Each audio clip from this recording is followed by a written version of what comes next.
कि राम को 14 वर्ष के लिए वनवास भेज दो। इतना सुनते ही महाराज दशरथ जी के ऐसा सदमा लगा, मुख से आवाज नहीं निकल रही और आंखों से आंसू नहीं रुक रहे। लेकिन इतने में ही राम जी का आगमन हो गया। राम जी ने माता पिता दोनों की बात सुन ली। पिताजी आप चिंता ना करें, जिस काम में आप राजी उस काम में मैं राजी। अगर आप मुझे वन भेजने को राजी हो तो मैं वन जाने को राजी हूं। ध्यान देना प्यारे, पहले के राम माता पिता की आज्ञा से वन जाने को तैयार हो गए, क्योंकि हम राम के चित्रों की पूजा नहीं करते, राम के चरित्रों की पूजा की जाती है। क्योंकि उस समय राम अगर वन ना जाते तो आज राम जी की कोई पूजा नहीं करता। राम वन गए तो राम बन गए। बड़े ध्यान से सुनना, राम वन गए तो राम बन गए। और आजकल के राम और पहले के राम में क्या अंतर है, ध्यान देना। पहले के राम माता पिता की आज्ञा से वन जाने को तैयार हो जाते थे, और आजकल के राम माता पिता को वन भेजने को तैयार हो जाते हैं। पूरा आश्रम भरा पड़ा है, वृद्धा आश्रम। क्यों? कल बताया था कि जिस माँ अपने 4 बेटों को कोख में स्थान देती है, आज उन बच्चों के पास उसके घर के लिए स्थान भी नहीं है। अब प्यारे, जैसे राम जी जाने लगे, लक्ष्मण भैया कहते हैं, भैया मेरा जन्म तो आपकी सेवा के लिए हुआ है, मैं आपके साथ चलूंगा। अरे सेवा देखनी हो तो लखन भैया की देख लेना। अपने सुख साधन त्याग दिए, यहां तक कि अपनी धर्म पत्नी को भी त्याग दिया, अपनी निंद्रा को भी त्याग दिया, सिर्फ प्रभु की सेवा में। जैसे राम लखन जाने लगे, सीता जी भी पीछे से कहते, प्रभु क्या इसीलिए ब्याह कर लाए थे? क्या इसीलिए वचन कहे थे कि मैं सुख में भी साथ रखूंगा, दुख में भी साथ रखूंगा? जब मैं सुख में साथ रही तो दुख में भी तुम्हारे साथ ही रहूंगी। क्या कहने लगी सीता जी? जहां ले चलोगे वहां मैं चलूंगी, जहां ले चलोगे वहां मैं चलूंगी, जहां ले चलोगे वहां मैं चलूंगी, जहां रात रख लोगे, जहां रात रख लोगे वहीं मैं रहूंगी, जहां ले चलोगे वहीं मैं चलूंगी, जहां ले चलोगे वहीं मैं चलूंगी।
जहाँ ले चलोगे वहीं मैं चलूंगी, जहाँ ले चलोगे वहीं मैं चलूंगी। जहाँ ले चलोगे वहीं मैं चलूंगी। और प्यारे वही राम लखन और सीता जी वन जाने को अग्रसर हुए। और प्यारे रास्ते में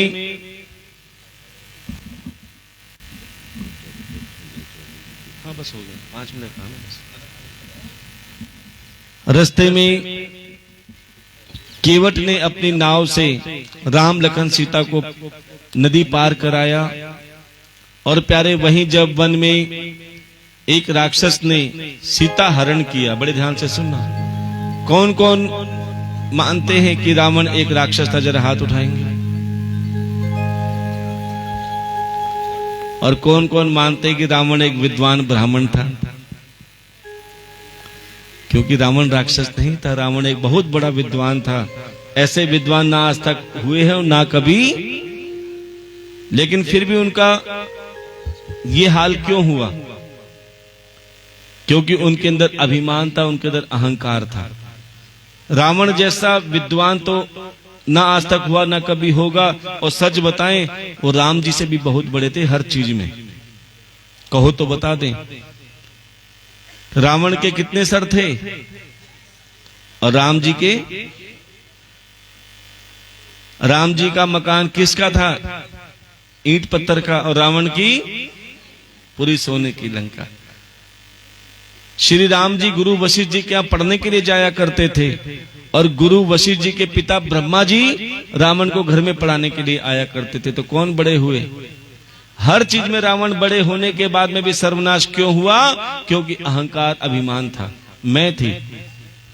जब श्री राम जी ने युद्ध करके रावण का वध किया और जब रावण के ही पुष्पक विमान में अयोध्या वापस आए तो कौशल्या जी ने पूछा, पुत्र रावण को किसने मारा? राम ने कहा, रावण को मैंने मारा। कौशल्या जी ने कहा, रावण को तुमने मारा? बोले नहीं मैया, रावण को मैंने नहीं मारा, रावण को उसकी मैंने मारा जो अहंकार था। हम बार बार कहते हैं कि भगवान से सब कुछ मांगना, लेकिन अभिमान भूल के भी मत मांगना। क्योंकि अगर अभिमान आ गया तो प्यारे तुम किसी काम के नहीं।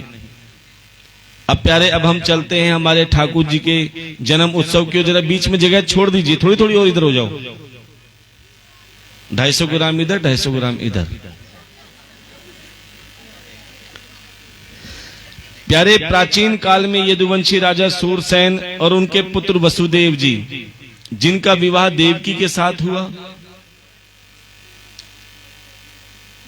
और स्वयं उनके चाचा उग्रसेन के लड़के कंस, जो अपने बहन को और वसुदेव जी को ससुराल लेकर जा रहे थे, तभी रास्ते में आकाशवाणी हुई और बिजली कड़की। और आकाशवाणी ने कहा कि रे कंस, तू किसे ले जा रहा है? कंस ने कहा, मैं अपनी बहन को ले जा रहा हूं। बोले तुम्हारी बहन नहीं, ये तुम्हारा काल है, तुम्हारी मृत्यु है। तब कंस को लगा कि शायद ये मेरे मन का वहम हो, रथ नहीं रोका। और आगे गए तो क्या देखा, नारद जी का आगमन हुआ। नारद जी ने भी यही कहा, रे कंस तू किसको लेकर जा रहा है? बोले मैं अपनी बहन को। बोले ये बहन नहीं, तुम्हारी मृत्यु का कारण है। बोले कैसे? बोले तुम्हारी बहन का 8वां पुत्र तुम्हारा काल बन के आएगा। इतना सुनते ही कंस को क्रोध आया और कहने लगे, ना रहेगा बांस।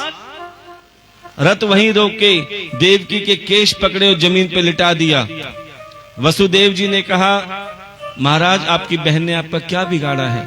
हम वचन देते हैं हमारी सभी संतान को तुम अपने हाथों से मारना, हम तुम्हें कुछ नहीं कहेंगे। तब कंस ने देवकी और वसुदेव जी को ससुराल ना ले जाकर कारागार में डाल दिया। और वही कारागार में कंस ने 6 पुत्रों की निर्मम हत्या कर दी। और 7वां पुत्र योग माया द्वारा रोहिणी के गर्भ में स्थापित करा दिया। रोहिणी कौन थी? वसुदेव जी की दूसरी पत्नी, जो नंद बाबा के यहां रहती थी। अब जैसे ही 8वां पुत्र होने जा रहा था, तभी देवकी ने प्रभु से प्रार्थना करी, हे गोविंद, आप किसी भी रूप में आओ और हमें कंस के अत्याचार से बचाओ। प्यारे, तभी श्री हरि नारायण भगवान प्रकट हुए कि मां तू चिंता मत कर, मैं तुम्हें कंस के अत्याचार से भी बचाऊंगा और स्वयं पुत्र के रूप में आऊंगा। तब प्यारे, देवकी के आठम की रात को, आधी रात को हमारे ठाकुर जी का जन्म हुआ। पूरा कारागार चमचमा उठा। तभी वसुदेव जी टोकरी पर कारागार से गोकुल की तरफ निकले। तभी चमत्कार हुआ कि कारागार के ताले अपने आप खुल गए। पहरेदार जो सोए जागे हुए थे वो सो गए और रास्ते साफ हो गए। अब जैसे ही गोकुल में छोड़ के आए, आधी रात को यशोदा मैया के कन्या हुई जो कारागार में वापस ले आए। और इधर गोकुल में जब सबको पता चला कि यशोदा मैया के लल्ला है गयो है तो हल्ला मचने लगा, है गयो लल्ला है गयो। तो सभी हाथ उठा के कहेंगे लल्ला है गयो। और सभी बधाई देते हुए स्वागतम कृष्णा श्री स्वागतम कृष्णा, स्वागतम कृष्णा सुस्वागतम कृष्णा। हाँ, स्वागतम कृष्णा स्वागतम कृष्णा, स्वागतम कृष्णा सुस्वागतम कृष्णा। स्वागतम सुस्वागतम शरणागतम कृष्णा, स्वागतम सुस्वागतम शरणागतम कृष्णा।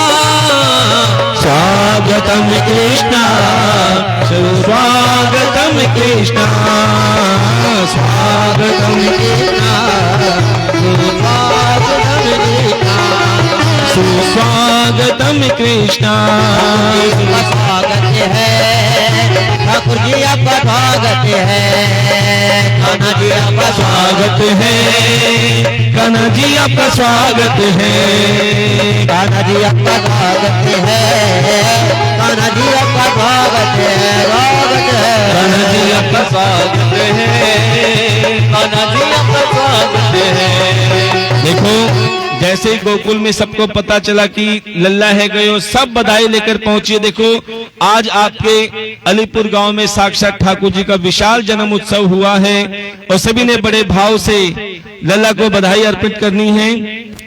251 रुपए बधाई आई है, इनके लिए जोर तालियों का स्वागत करेंगे। 101 रुपए एक और बधाई आई है।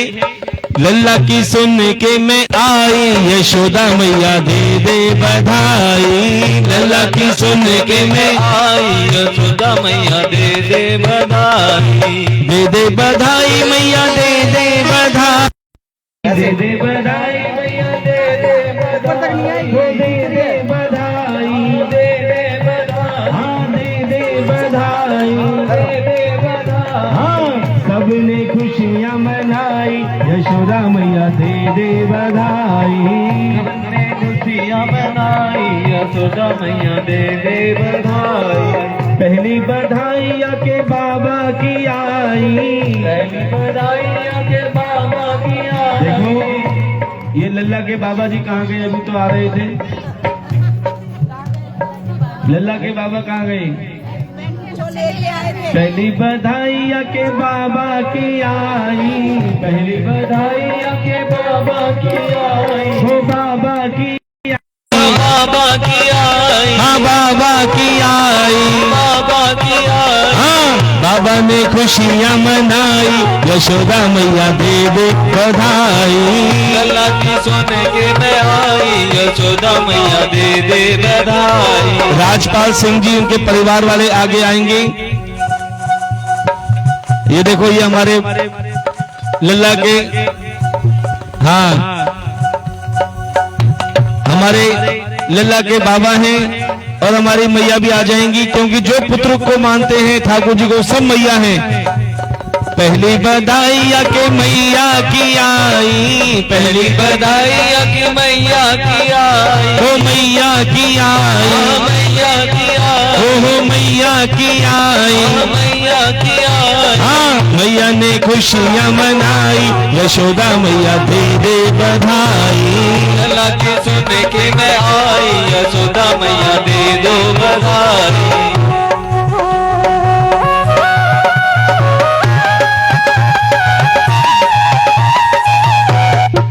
ये बहुत बड़ा सौभाग्य है जो आप सभी को हमारे ठाकुर जी की बधाई अर्पण करने का सौभाग्य मिल रहा है।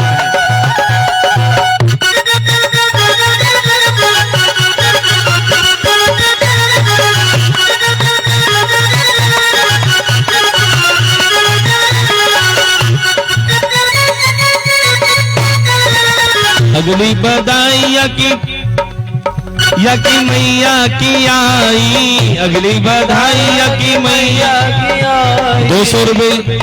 251 रुपए की बधाई आई है और 1100 रुपए लल्ला के बाबा ने जोरदार तालियों का स्वागत करेंगे। कहते हैं जो ठाकुर से मांगते हैं और जब उसी भाव से जब हम बधाई देते हैं तो हमारे ठाकुर जी भंडार भरने में भी देर नहीं लगाते। 101 रुपए की बधाई लल्ला के नाम से आई है, इनके लिए जोरदार तालियों का स्वागत करेंगे। लल्ला ने खुशियां 51 रुपए की एक और बधाई आई है, ये कुछ समय आपको दिया जा रहा है। 51 रुपए की एक और बधाई आई है। भगवान जो जिस भाव से हमारे ठाकुर की बधाई दे रहे हैं, भगवान उनके भंडार भरने में देर ना लगाएं। जिन दो हाथों से बधाई दे रहे हैं, भगवान उनके घर में बधाइयों की लाइन लगा दें। 51 रुपए एक और बधाई आई है। 21 रुपए एक और बधाई आई है। 101 रुपए मैया की एक और बधाई आई है। भगवान के घर में खुशियां लाएं और जिस भाव से जो बधाई दे रहे हैं, भगवान के हर मनोकामना को पूरी करें। उनके घर आंगन में लड्डू गोपाल और राधा रानी खेलें। 51 रुपए एक और मैया की बधाई आई है। जिस भाव से 101 रुपए की एक और बधाई आई है, भगवान जिस भाव से हमारे ठाकुर जी के लिए बधाई की जाती है, हमारे ठाकुर जी उनके घर में घर आंगन में बधाइयों की लाइन लगा देते हैं। 101 रुपए की एक और बधाई आई है, जोरदार तालियों का स्वागत करेंगे। 11 रुपए की एक और बधाई आई है। बधाई बधाई बधाई यशोदा मैया खूब बधाई हो। बधाई बधाई 21 रुपए की एक और बधाई आई है। खूब बधाई हो। 21 रुपए की एक और बधाई आई है। खूब बधाई हो। यशोदा जी की गोद भरी है, यशोदा जी की गोद भरी है। नंद बाबा को खुशी मिली है, नंद बाबा को खुशी मिली है। ओ पलना पलना पलना यशोदा मैया पलना मुबारक हो। पलना पलना पलना यशोदा मैया पलना मुबारक हो। राम जना है तुमने हीरा, लाल जना एक 51 रुपए बधाई आई है। लाल जना है तुमने हीरा, लाल जना है तुमने हीरा। काना नाम रखा है उसका, काना नाम रखा है उसका। काना काना काना यशोदा तुम्हें काना मुबारक हो। काना काना काना यशोदा मैया काना मुबारक हो। अच्छा एक बात बताओ, हमारे ठाकुर के आने की खुशी किस किस को है? कौन कौन चाहता है ठाकुर जी अगले साल दर्शन देने के लिए आए? तो जरा सब कहेंगे मेरी खुशी का रहना ठिकाना, मेरी खुशी का रहना ठिकाना। तो मैं तो झूम झूम गाऊं ये तराना कि आज मेरे शाम आए हैं, कि आज घन शाम आए हैं। जय हो। आज मेरे शाम आए हैं, कि आज घन शाम आए हैं। मेरी खुशी का रहना ठिकाना, मेरी खुशी का रहना ठिकाना। मैं तो झूम झूम गाऊं ये तराना कि आज मेरे शाम आए हैं, कि आज घन शाम आए हैं। कि आज मेरे शाम आए हैं, कि आज घन शाम आए हैं। अलीपुर वालों तुम्हारे भाग जाके समझ लेना, क्योंकि भागवत कथा के रूप में साक्षात ठाकुर जी ने जन्म दिया है। जरा हाथ उठाएंगे, कहेंगे भाग मेरे जाग उठे दया हुई शाम की, भाग मेरे जाग उठे दया हुई शाम की, भाग मेरे जाग उठे दया हुई शाम की, भाग मेरे जाग उठे दया हुई शाम की। आज मुझे खुशी मिली सांवरे के नाम की, आज मुझे खुशी मिली सांवरे के नाम की। तेरे नाम का दीवाना है जमाना, तेरे नाम का